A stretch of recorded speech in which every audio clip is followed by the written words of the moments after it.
Dear students, welcome in our channel. इस video में हम सीखने वाले हैं class 11th subject chemistry unit number 1 का पार्ट 3। इससे पहले हम 2 पार्ट देख चुके हैं।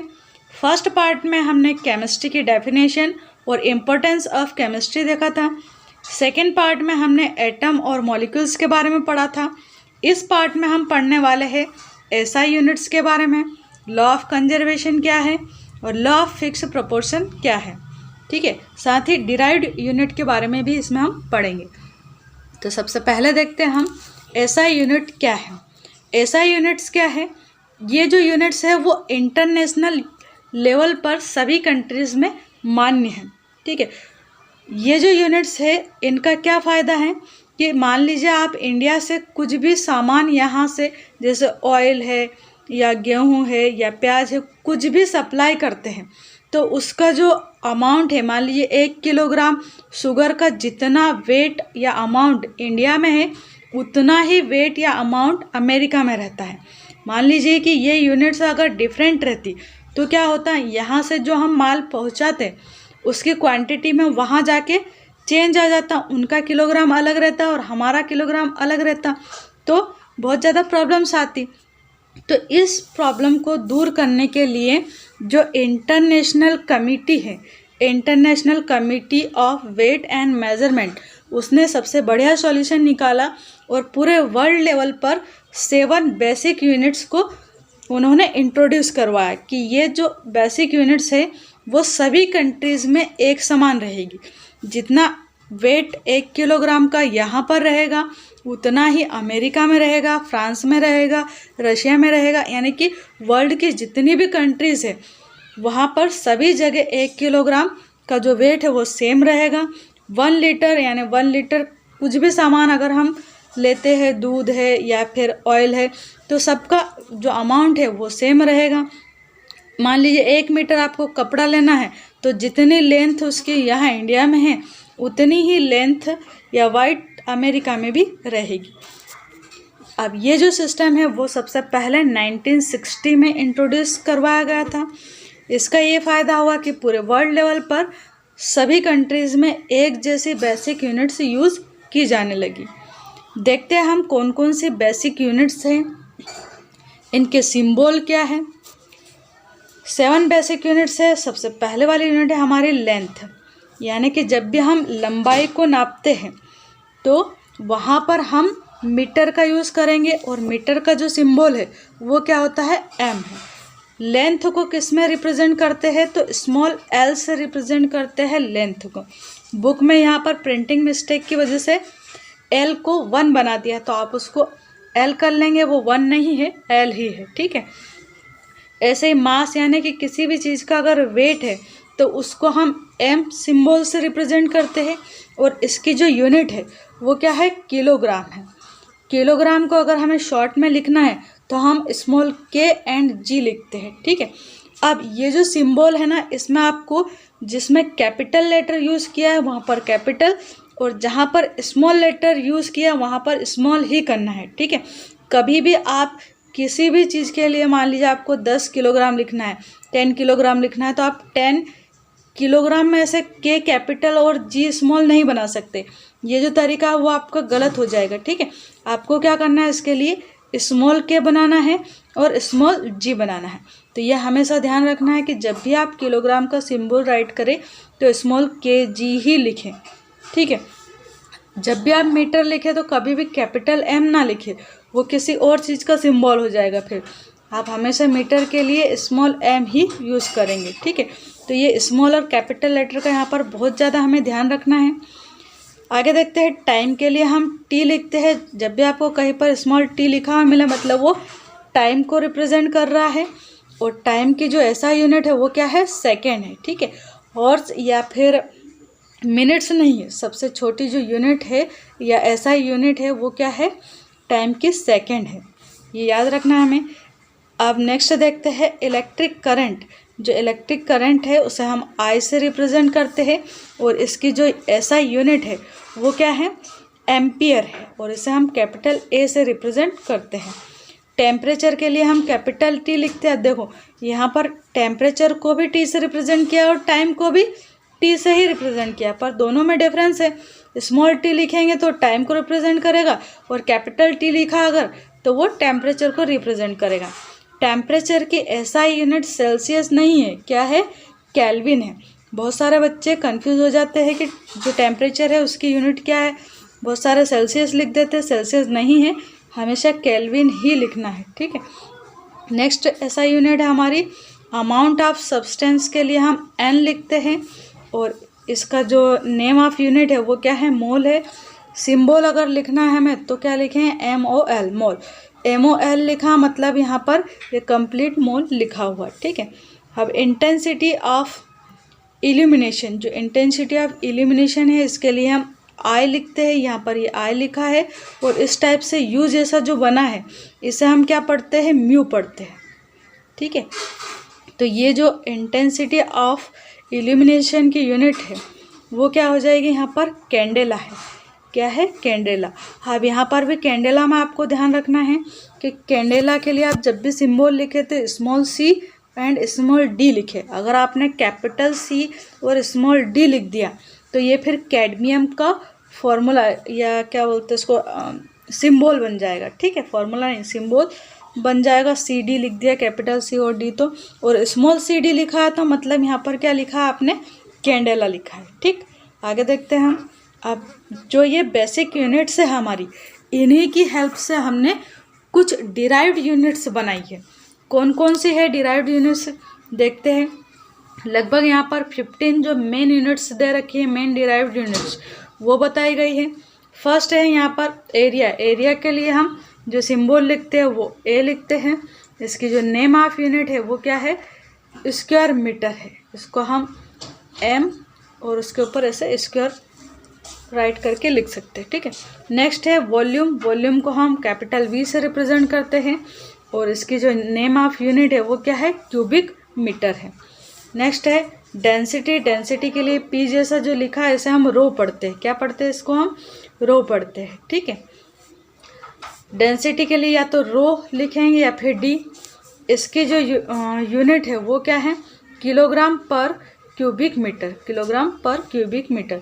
इसमें से आपको जितनी याद हो उतनी कर सकते हो। डिराइव्ड यूनिट्स में से ज़्यादा टेंशन नहीं लेना है आपको, बस आपको सिंबल्स याद रखने हैं कि एरिया के लिए क्या लिखना है, कैपिटल A। वॉल्यूम के लिए क्या लिखना है, V लिखना है। डेंसिटी के लिए क्या लिखना रहता है, D लिखना रहता है। बाकी जो ऊपर के 7 यूनिट्स पड़ी वो अच्छे से हमें याद होनी चाहिए। वेलोसिटी के लिए हम कभी C लिख सकते हैं, कभी U भी लिखते हैं और कभी कभी V भी लिखते हैं। यूनिट अगर देखें इसकी तो मीटर पर सेकेंड है। एंगुलर वेलोसिटी के लिए यहाँ पर जो W जैसा दिख रहा है आपको, ये W नहीं है, इसको हम ओमेगा पढ़ते हैं, ठीक है। इस टाइप से है ये। W आप ऐसे लिखते हो और थोड़ा सा अगर इसके मुंह को ऐसे यहाँ बढ़ा दे तो ये ओमेगा पढ़ा जाएगा। तो ये ध्यान रखना है हमें कि एंगुलर वेलोसिटी का जो सिंबल है वो ओमेगा है, और इसकी जो यूनिट है वो क्या है, रेडियन पर सेकेंड। एक्सेलरेशन के लिए स्मॉल a लिखते हैं। मीटर पर सेकेंड स्क्वायर इसकी यूनिट है। कंसंट्रेशन को हम कैपिटल C से रिप्रेजेंट करते हैं। यूनिट है इसकी मोल पर लीटर। फोर्स के लिए आपने 10th क्लास में ही पढ़ा है, क्या लिखते हैं, फोर्स के लिए हम F लिखते हैं, और यूनिट क्या है फोर्स की, न्यूटन है। यूनिट का भी सिंबल दे रखा है यहाँ पर, कैपिटल N। वर्क के लिए हम W लिखते हैं। इसकी जो यूनिट है वो जूल है, और जूल को कैपिटल J से रिप्रेजेंट करते हैं। ऐसे ही एनर्जी और हीट, इनके लिए भी जो ऐसा यूनिट है यहाँ पर वो क्या है, जूल ही है। एनर्जी के लिए E सिंबल है और हीट के लिए H सिंबल है। पावर के लिए कैपिटल P लिखा जाता है, ऐसे ही प्रेशर के लिए भी कैपिटल P ही लिखा जाता है। तो ये ध्यान रखना है हमें। पावर का जो ऐसा यूनिट है वो क्या हो जाएगी, वाट, और इसको कैपिटल W से रिप्रेजेंट करेंगे। प्रेशर की जो ऐसा यूनिट है वो कई बार एग्जाम में पूछी जाती है, IMP है, याद रखना है। पास्कल है और इसका सिंबल क्या है, capital P and small a, capital P and small a यानी कि पास्कल। नेक्स्ट है यहाँ पर इलेक्ट्रिक चार्ज, इसके लिए स्मॉल q लिखते हैं, और इलेक्ट्रिक चार्ज की ऐसा यूनिट हो जाएगी आपकी कूलाम। इसको हम कैपिटल C से रिप्रेजेंट करते हैं। कंसंट्रेशन का सिंबल भी कैपिटल सी ही होता है। इलेक्ट्रिक पोटेंशियल डिफरेंस, इसके लिए हम वी लिखते हैं। वेलोसिटी के लिए भी हमने वी लिखा था, कैपिटल वी। यूनिट देखते हैं, इसकी यूनिट क्या है, तो volt and joule per unit charge. अब इसको भी हम वी से ही रिप्रेजेंट करते हैं, यानी इलेक्ट्रिक पोटेंशियल डिफरेंस का जो सिंबल है वो भी वी है और इसकी जो यूनिट है उसका सिंबल भी वी ही है। इलेक्ट्रिक रेजिस्टेंस के लिए हम आर लिखते हैं और इसकी जो यूनिट है रेजिस्टेंस की वो ओम है। ये भी इम्पोर्टेंट है और इसको हम इस टाइप से, ये ओम का साइन है, ठीक है, इस टाइप से अगर साइन बना है मतलब ये केप जैसा बना है तो ये क्या है, ओम का साइन है, ठीक है। फ्रीक्वेंसी के लिए वी जैसा दिख रहा है आपको, पर वी नहीं है ये, इसे हम न्यू पढ़ते हैं। इसको थोड़ा सा ऐसा वी को ऐसे घुमा के लिखना रहता है, ठीक। किस टाइप से लिखोगे आप इसे, वी को थोड़ा सा ऐसे कर दो तो आपका बन जाएगा फ्रीक्वेंसी। फ्रीक्वेंसी के लिए इसे इस टाइप से, और इसे हम न्यू पढ़ते हैं। क्या पढ़ते हैं, न्यू। इसकी जो यूनिट है वो हर्ट्ज है, सिंबल है हर्ट्ज का कैपिटल एच एंड जेड। हमारा नेक्स्ट टॉपिक है law of conservation of mass. ये जो लॉ है वो साइंटिस्ट लेवोइजियर एंड लैंडोल्ट ने दिया था। इस लॉ के according to this law matter can neither be created not destroyed as a result of any physical or chemical change. यानी कि किसी भी फिजिकल या केमिकल चेंज के दौरान मैटर ना तो क्रिएट होता है और ना ही डिस्ट्रॉय होता है। मैटर को केवल हम एक फॉर्म से दूसरे फॉर्म में चेंज कर सकते हैं।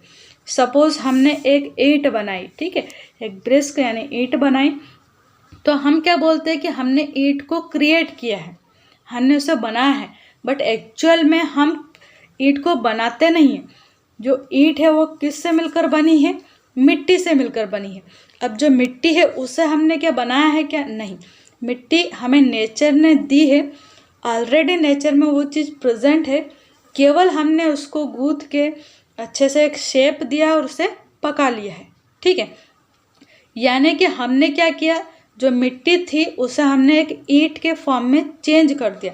तो हमने जो मिट्टी यानी कि मिट्टी जो मटेरियल है उसे हमने केवल ईंट वाले एक मटेरियल में चेंज कर दिया। हमने यहाँ पर किसी भी चीज़ को क्रिएट किया क्या, नहीं। हमने मिट्टी को डिस्ट्रॉय किया क्या, नहीं। यानी हमने क्या किया, केवल एक फॉर्म से दूसरे फॉर्म में चेंज किया है। यहाँ पर हमने फिजिकल प्रोसेस की, शेप बनाया तो फिजिकल प्रोसेस हुई, उसे हीट किया तो केमिकल प्रोसेस हुई, बट दोनों ही प्रोसेस में हमने किसी भी टाइप से मिट्टी को ना तो डिस्ट्रॉय किया और ना ही क्रिएट किया। तो यही लॉ है हमारा। आगे इसे हम एक्सपेरिमेंट से समझते हैं। यहाँ पर एक्सपेरिमेंट की डिटेल दी है, पहले आप डायग्राम को समझे और उसके बाद में ये जो डिटेल दे रखी है उसे सेल्फ रीड कर लेना, ठीक है। वीडियो को पॉज करना और डिटेल को रीड कर लेना, या फिर आपके पास जो बुक है उसमें भी यही डिटेल दे रखी है। देखते हैं डायग्राम में क्या समझा है। यहाँ पर हमने क्या किया है, दो बीकर लिए हैं, दो क्या एक ही बीकर है, ये पहले वाली कंडीशन बता रहा है, ये बाद की कंडीशन है। अब यहाँ पर हम सबसे पहले क्या करते हैं, एक बीकर लेते हैं और इस बीकर के अंदर हम यहाँ पर सबसे पहले इस बीकर के अंदर बालू रेती यानी कि सैंड फिल कर देते हैं। सैंड के ऊपर एक फास्फोरस का छोटा सा टुकड़ा रखते हैं। अब ऊपर से हम यहाँ पर इसमें एक लकड़ी का ढक्कन लगा देते हैं, कॉर्क का ढक्कन। अब यहाँ पर ये जो फ्लास्क है इसके अंदर ऑलरेडी यहाँ पर ऑक्सीजन गैस प्रेजेंट है, ठीक है, और फास्फोरस का टुकड़ा हमने रखा है। तो ये जो फास्फोरस और ऑक्सीजन है ये दोनों आपस में रिएक्शन करेंगे, बट कब करेंगे, जब हम इस फ्लास्क को नीचे से हीट करेंगे। यहाँ से हम इसे हीट करेंगे किसी लैंप के थ्रू, यहाँ से हम इसे गर्म कर देंगे। तो यहाँ पर जो फास्फोरस है वो यहाँ की जो ऑक्सीजन है उससे रिएक्शन करके क्या बना लेता है, P2O5 यानी फास्फोरस पेंटाऑक्साइड बना लेता है। अब यहाँ पर जब हमने स्टार्टिंग में सैंड और फास्फोरस का टुकड़ा लिया था उस टाइम ये जो फ्लास्क था उसका जो वेट था वो कितना था, 100 ग्राम था, ठीक है। अब जब हमने इसको हीट किया तो हीट करने के बाद ये फास्फोरस पेंटाऑक्साइड यानी कि P2O5 में चेंज हो गया इस वाले बीकर में। ठीक है, यहाँ पर आपको मान लीजिए कि P2O5 की यहाँ पर वेपर भरी हुई है इस पूरे फ्लास्क के अंदर।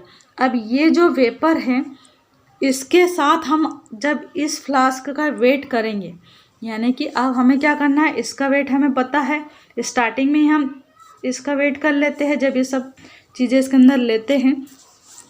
गर्म करने के बाद जब फॉस्फोरस का ये जो पीस है वो पूरा वेपर में चेंज हो जाता है और फॉस्फोरस पेंटाऑक्साइड बना लेता है, इसके बाद अगर इसका हम वेट करते हैं तब भी हमें जो वेट है वो 100 ग्राम ही मिलता है, यानी कि यहाँ पर जो वेट है वो चेंज नहीं होता है। ये दोनों जो फ्लास्क है उनका जो वेट है वो इक्वल रहता है। तो यही कहता है law of conservation of mass कि चाहे किसी भी वस्तु का जो फॉर्म है वो चेंज हो जाए, चाहे उसमें किसी भी टाइप की केमिकल रिएक्शन हो जाए, पर उसका जो मास है वो हमेशा फिक्स रहता है। जो रिएक्शन के पहले रहता है वही मास उसका रिएक्शन के बाद में भी रहता है, और इसी को हम कहते हैं law of conservation of mass, यानी कि जो मास है वो हमेशा कंजर्व रहता है, यानी कि संरक्षित रहता है, मास कभी भी चेंज नहीं होता। ओके, नेक्स्ट देखते हैं अब हम इसमें। नेक्स्ट लॉ है हमारा लॉ ऑफ कांस्टेंट और फिक्स्ड प्रोपोर्शन। ये भी बहुत ही इजी लॉ है। इस लॉ के जो साइंटिस्ट है वो कौन है, लुइस प्राउस्ट है। 1799 में इस लॉ के बारे में इन्होंने बताया था। आप जब इसको फेयर कॉपी में राइट करोगे तो कहाँ से करोगे, सबसे पहले आप हेडिंग डालना है इसमें, यहाँ से ये इतनी, ठीक है, ये हेडिंग डालना है और उसके बाद यहाँ से अकॉर्डिंग से इसको राइट करना स्टार्ट करोगे। साइंटिस्ट का नाम भी छोड़ दोगे चल जाएगा इसमें, और इसे यहाँ तक आपको राइट करना है। 1:8 दे रखा ना यहाँ तक, ठीक है, इतना राइट करना है, बाकी का आप छोड़ सकते हो इसमें। यहाँ पर 2 एग्जाम्पल लिए, एक ये है और दूसरा वाला एग्जाम्पल ये है, बट आपको एक ही एग्जाम्पल जो फेयर कॉपी है आपकी उसमें एक राइट करना है, सफिशिएंट है, और डेफिनेशन हो जाएगी इसकी। अब देखते हैं लॉ ऑफ कांस्टेंट या फिर फिक्स प्रोपोर्शन या डेफिनेट प्रोपोर्शन क्या है। तीनों नामों से जाना जाता है इसे, लॉ ऑफ कांस्टेंट या फिक्स्ड या फिर डेफिनाइट प्रोपोर्शन। इस लॉ के अकॉर्डिंग डेफिनेशन देखते हैं। A chemical compound obtained from any source और prepared by any method has the same chemical composition of its constituent by weight. क्या कहा है इसने कि मान लीजिए आपके पास कोई केमिकल कंपाउंड है, चाहे वो किसी भी सोर्स से लिया हो, यानी कि कहीं से भी लिया हो आपने, या उसे किसी भी मेथड के थ्रू क्रिएट किया हो, उसका जो केमिकल कंपोजिशन है वो हमेशा वेट के अकॉर्डिंग, अगर आप देखो वेट के अनुसार, तो वो हमेशा फिक्स रहता है। ठीक है, जो उसका केमिकल कंपोजिशन है वो वेट के अकॉर्डिंग उसका हमेशा फिक्स रहता है, चेंज नहीं होता। आगे से हम एग्जाम्पल से देखते हैं क्या कहा है इसने। एग्जाम्पल में इसने बताया है वाटर में B obtain from the following sources. मान लीजिए आप वाटर अलग अलग सोर्सेज से लेकर आए हैं, आपने थोड़ा सा वाटर एक छोटी सी बॉटल के अंदर आपने रिवर का लिया, एक बॉटल में आपने वेल यानी कुएं का पानी लिया, एक में आपने सी समुद्र का पानी, एक में आपने वर्षा का रेनफॉल वाला वाटर ले लिया। एक बॉटल के अंदर आप रिएक्शन करवा के नया जो वाटर है वो क्रिएट कर लेते हो लेबोरेटरी में, हाइड्रोजन एंड ऑक्सीजन की रिएक्शन से लेबोरेटरी में क्रिएट किया आपने H2O। इसके अलावा by any other chemical method से आप H2O क्रिएट कर लेते हो, किसी भी टाइप की मेथड से, किसी भी टाइप की मेथड से चाहे आपने H2O को क्रिएट किया हो, बट उसका जो रेशियो है उसके अंदर जो ये हाइड्रोजन है और ये जो ऑक्सीजन है उसका वेट के अनुसार, ये जो हाइड्रोजन है इसका जो वेट है वो हमेशा यानी एटॉमिक नंबर हमेशा इसका 1 रहेगा, और जो ऑक्सीजन है उसका हमेशा 8 रहेगा। ठीक है, इनके एटॉमिक नंबर कभी भी चेंज नहीं होते हैं, चाहे आपने किसी भी सोर्स से वाटर क्यों ना लिया हो। ठीक है, तो यही था आपका लॉ ऑफ कांस्टेंट या फिक्स या फिर डेफिनेट प्रोपोर्शन। इसका मतलब क्या है कि जो ये प्रोपोर्शन है यानी कि जो रेशियो है वो चेंज नहीं होता है, फिक्स रहता है। चाहे आप पानी नदी का ले लो, कुएं का लो, समुद्र का लो, या फिर वर्षा का पानी लो, या फिर आप लेबोरेटरी में एक नया पानी क्रिएट कर लो, वाटर क्रिएट कर लो, तब भी आपका जो रेशियो रहेगा यहाँ पर ऑक्सीजन, ये हाइड्रोजन एंड ऑक्सीजन का, वो हमेशा 1:8 का ही रेशियो हर एक वाटर के अंदर आपको मिलेगा। ठीक है। ऐसे एक और एग्जांपल यहाँ पर बताया है, कार्बन डाइऑक्साइड को अलग अलग टाइप से यहाँ पर क्रिएट किया है। और कार्बन डाइऑक्साइड यानी CO2 फॉर्मूला होता है इसका, दोनों ही कैपिटल है इसमें।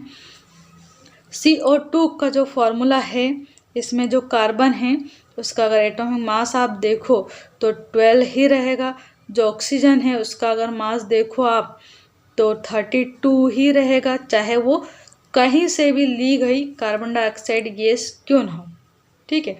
जो रेशियो है वो 12:32 का ही रेशियो रहेगा। यहाँ पर देखिए, बर्न करके आपने CO2 यहाँ पर बनाई है, रिएक्शन करके हाइड्रोक्लोरिक एसिड और सोडियम कार्बोनेट की रिएक्शन करवा के CO2 बनाई है, या किसी चीज़ को हीट करके, कैल्शियम कार्बोनेट को हीट करके भी CO2 बनाते हैं।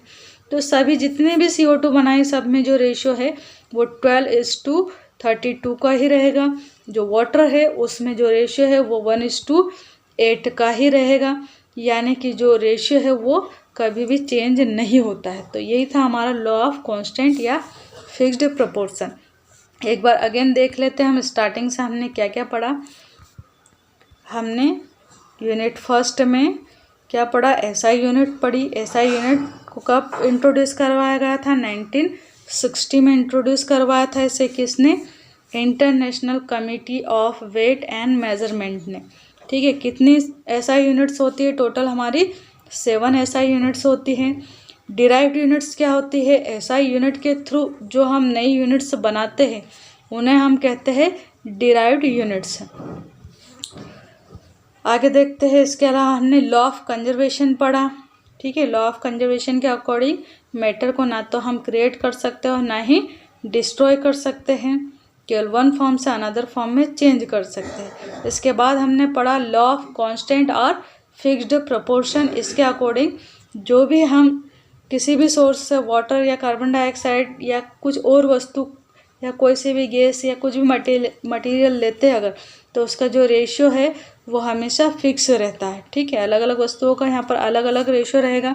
जैसे वाटर का H2O का यहाँ पर 1:8 है, तो कार्बन डाइऑक्साइड का 1:8 ही नहीं रहेगा। कार्बन डाइऑक्साइड का क्या है, 12:32 का रेशियो है। ठीक है। तो ऐसे अलग अलग जो भी केमिकल कंपाउंड्स हैं उनका रेशियो अलग अलग हो सकता है। आई होप आपको वीडियो अच्छा लगा होगा और अंडरस्टैंड भी हुआ होगा। कुछ भी प्रॉब्लम हो वीडियो से रिलेटेड तो आप मैसेज करके पूछ सकते हैं।